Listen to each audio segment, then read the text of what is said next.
Well, Marcus, a point on the road this afternoon, so what's your immediate reaction to that? Clean sheet on the road, point away from home. I said to the guys after the game, never underestimate the power of a point and a clean sheet. I think that's really important. It gives you good platform, basis and sound blocks to build on. So from that point of view, that was really positive. As you touched on there, is a clean sheet our first of the season, so how pleasing is that defensively this afternoon?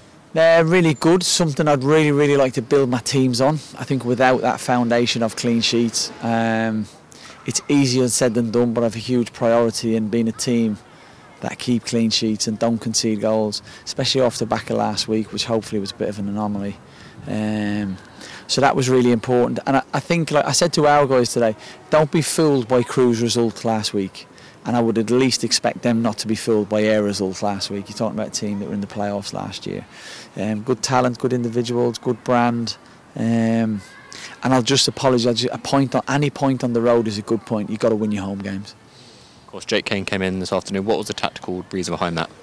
So Jake, I feel a bit sorry for Jake because tactically he's a very good player. He's got a really good game understanding.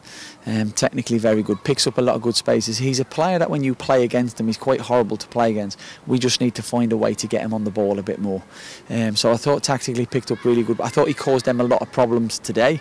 If I sat in the stand, I probably wouldn't have seen the evidence of that. But I thought tactically was very good in that regard. I think as well, there's a couple of things, bad defeat next week. I said to the guys when we named the team, if anybody was sat down thinking, oh, I'm all right, I'm playing against Crewe, like, you're absolutely deluded. But I think it's also important to show confidence and belief in the group as well. And the last thing is, we're not in a position at the minute to make wholesale changes, and that will happen over time.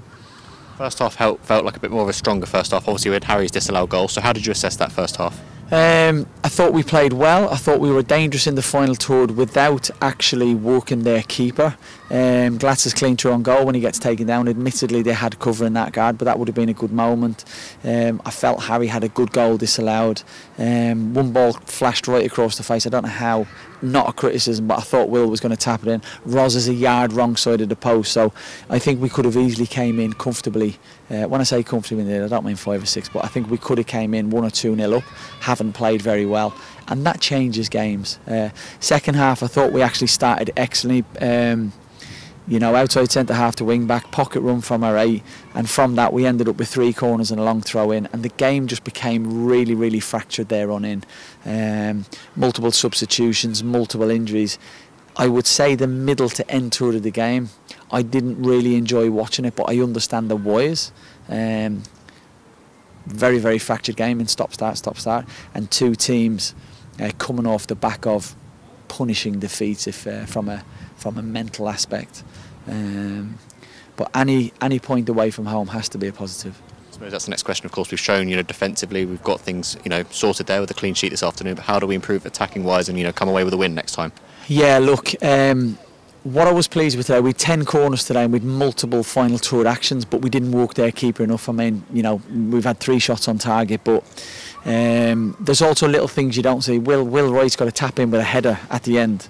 That, not a criticism of him because he was off balance, but he's only got to head it, and he's got a little nudge and has come off. I thought it was harder to miss, but he's got a little bump, he's off balance. So, but in terms of cutting edge and working the keeper, things we need to work on from there in terms of having the ability to unlock doors and open things, we need to be better. And again, that will come with time and players as well. Ultimately, I said there, that is the frustrating thing for them today, but there are positives to take from today's game overall. Yeah, look, we've had 3 games, new manager, new squad, new group, 3 games, 2 away from home, and we've drawn 2 of those. So they're real positives. You've got to win your home games.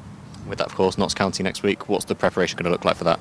Come in Monday, see where everybody is, see if these guys are going to ask me now, see if there's any new faces in. But it's about Monday's a match day, second day recovery. It's about patching the lads up, getting a 3k day in, 100 metres high speed running. It's about looking after people and getting them ready really for Tuesday to kick on.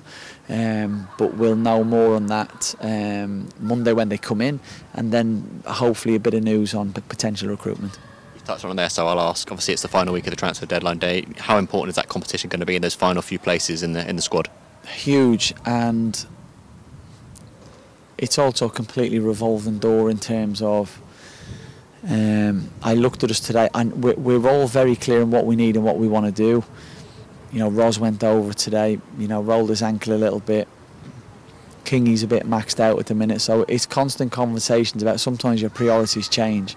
But we've identified the players, we've been really aggressive, and I'm glad there's only a week left, because by Saturday you've either got players you haven't, and we can all move on with our lives. There's a lot of, which I understand, a lot of questions, and I'm repeating the same things, but at least Saturday morning when we wake up we know exactly where we are, and I'm a big believer in focus on what you've got and not what you haven't got.